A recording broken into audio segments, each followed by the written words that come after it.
Is there really such a thing as a book of spells that one could conjure up demons and beasts that are beyond the imagination of a normal person? Well, according to Elizabeth Jubera, yes, there is. She grew up in a family of witches, and her mother's friends were witches, and she has given us another story. And this is her story. Before I forget, I will tell you about my mom's friend Mo and the gargoyles. Mo was high up in Wicca, which my mom told me practiced white magic. His mom and wife were both witches in Wicca as well. Mo was a huge fat man and really nice, a good man. He would come over and I would ask him questions. I think I wrote you when my mom was in the tub and I asked him about werewolves. He would be called to deal with spirits and such. If people had need, he could perform exorcism. Most of my mom's friends were witches and she had a lot of friends, but I don't know how many, if any, ever needed him to do an exorcism. Mo had come over one night and hypnotized my mom. I had a tape recorder and wrote things down, as well as he brought her back several lifetimes. My mom wasn't a nice person, but she was not a liar. She was honest.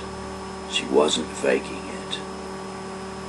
That was the only time I saw her being hypnotized, and I myself have never been.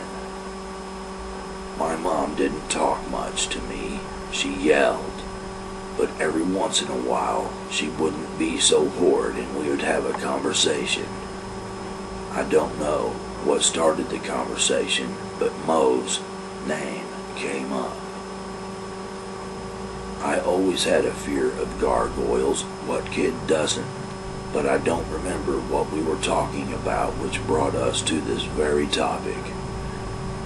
My mom told me a mutual friend of theirs, hers and Mo's, who was an archaeological professor at the U of M.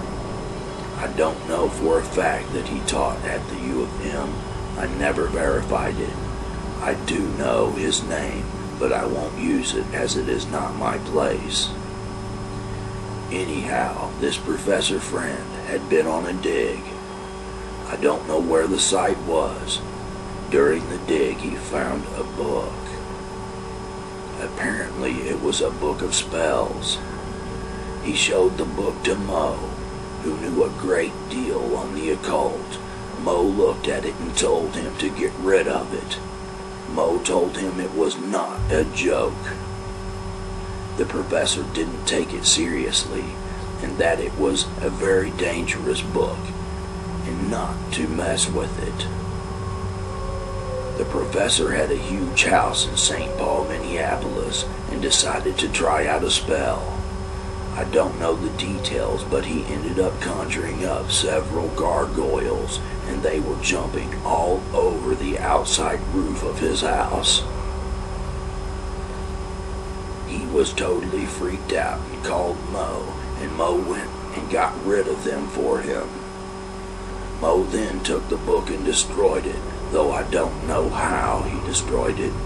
The year after, my mom told me that this story, the professor's daughter, and she was a snob, ended up coming to my school.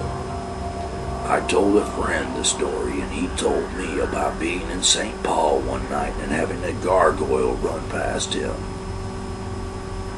Of course, I thought this must have been one of the gargoyles that my mom's friend conjured up. He was my best friend, and he would not have lied to me. Anyhow, it is indeed a small world.